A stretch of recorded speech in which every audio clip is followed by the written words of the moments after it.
أول ما بشوف البلح بلون الأحمر الجميل ده في بداية الموسم بتاعه بفتكر عيد النيروز على طول، عيد الشهداء اللي ضحوا بدمائهم علشان خاطر حبهم في الملك المسيح.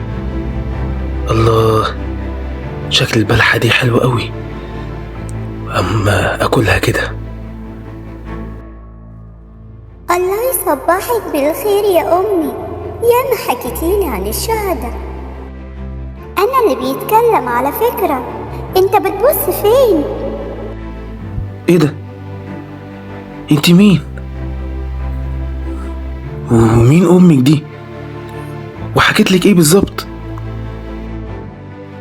أنا بلحة بنت النخلة اللي أنت قاعد تحتيها دي، واللي طولها زي ما أنت شايف حوالي 30 متر. على فكرة عايشة بقالها يجي 200 سنة علشان تطرحني أنا دلوقتي وتيجي حضرتك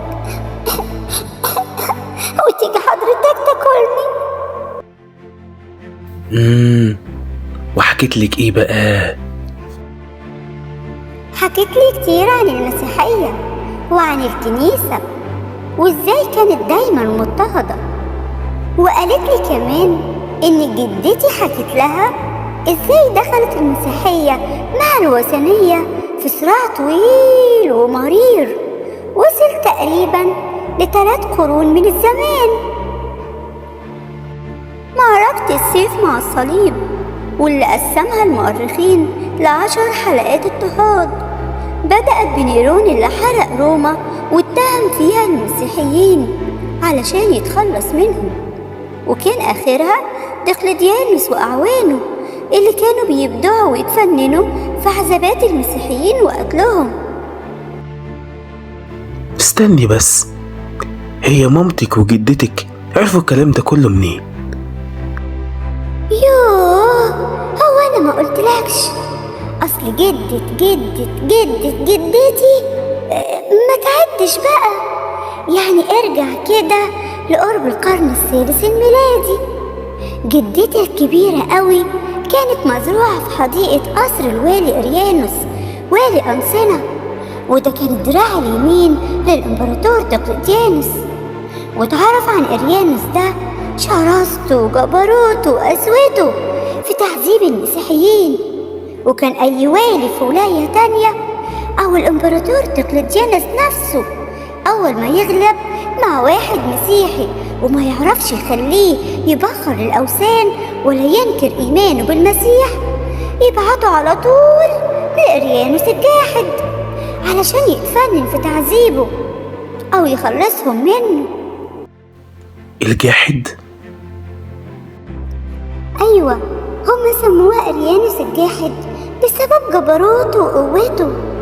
ما انت لو شفت كان بيعمل ايه ما كنتش تستغرب كلمة جاحد. جدتي بقى وهي مزروعة في حديقة قصر الوالي أريانوس كانت بتشوف وتسمع كل اللي بيحصل.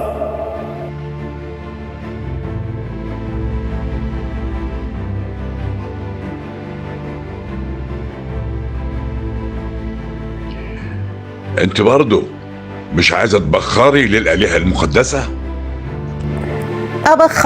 أبخر لإيه؟ لأصنام مصنوعة من الحجارة، ولا بتشوف ولا بتسمع ولا بتتكلم ولا بتحس، وسيب إلهي اللي خلق الكون بكل تفاصيله وخلقني وخلقك انت كمان، وقدم نفسه ذبيحة على الصليب بدالي. تقدر تقولي بقى أصنامك انت عملت ايه؟ انت هتغلطي في الآلهة تاني؟ يا بنتي انت صعبانة عليا، خسارة شبابك وجمالك. ما تعبتيش من العذابات اللي شفتيها على ايد الجنود؟ كل ده ما يسويش قدام حبه ليا، والعذابات اللي بتتكلم عنها دي ما تجيش حاجة من الآلام اللي اتحملها ربي وإلهي ومخلصي يسوع المسيح علشاني. أما عن شبابي وجمالي دول صنعة يديه، فمش خسارة فيه، ودي أقل حاجة ممكن أقدمها له. بعد كل الوعود اللي وعدتك بيها، انت ايه؟ مش فارق معاكي لا جاه ولا مال ولا حياة مرفهة مرتاحة؟ عريانا خرجت من بطن أمي وعريانا أعود إلى هناك. كل دي أشياء وقتية هيجي عليها يوم وتنتهي. أما أنا فهقول مع بولس الرسول: خسرت كل الأشياء وأنا أحسبها نفاية لكي أربح المسيح. أنا اللي بستغرب له الفرح والهدوء والسلام اللي انت فيه ده، رغم كل الألم والعذابات اللي شفتيها واللي استحالة بشر يستحملها، وبالذات لو بنت جميلة ورقيقة زيك. همبزين وجلد ونار وغيره وغيره. انت ايه؟ وجايبة الثبات ده منين؟ كل آلام الزمان الحاضر لا تقاس بالمجد العتيد أن يستعلن فينا. أنا فرحانة فعلا، فرحانة بالفرح اللي مستنيني في الملكوت. أنا شايفة قدامي اللي أنت مش شايفه، شايفة حياة أبدية مع ربي وإلهي يسوع المسيح. وهناك هشوف ما لا تنظره عين ولا يخطر على قلب بشر زي ما وعدني.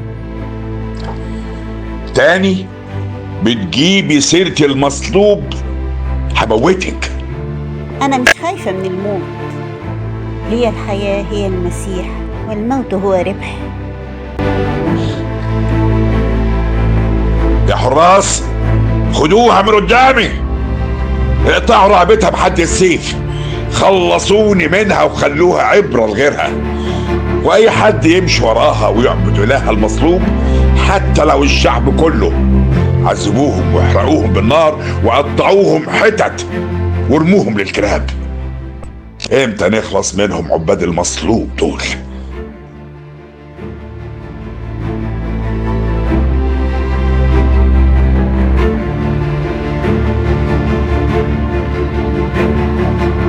عارفة يا بلحة، من جمال الشهداء دول تمسكهم بموقفهم، حتى اللي كان ممكن تيجي عليه فرصة انه يهرب من الموت بأي طريقة، ما كانش بيعمل كده، وكان بيفضل ثابت على موقفه. ودي مش رعونة، لا، دي شجاعة منهم وعدم خوف من الموت. علشان كده ربنا ما كانش بيسيبهم، وكان دايما بيقويهم. اللي انت بقى ما تعرفهوش يا بلحة، واللي محدش قاله ليكي ولا مامتك ولا جدتك، الاستشهاد مش عصر وانتهى. كنيستنا القبطية كل يوم بتقدم شهيد على مذبح الحق، وده دليل على جمال وثبات وحقيقة وعظمة كنيستنا القبطية. حقيقي عظيمة يا كنيستي.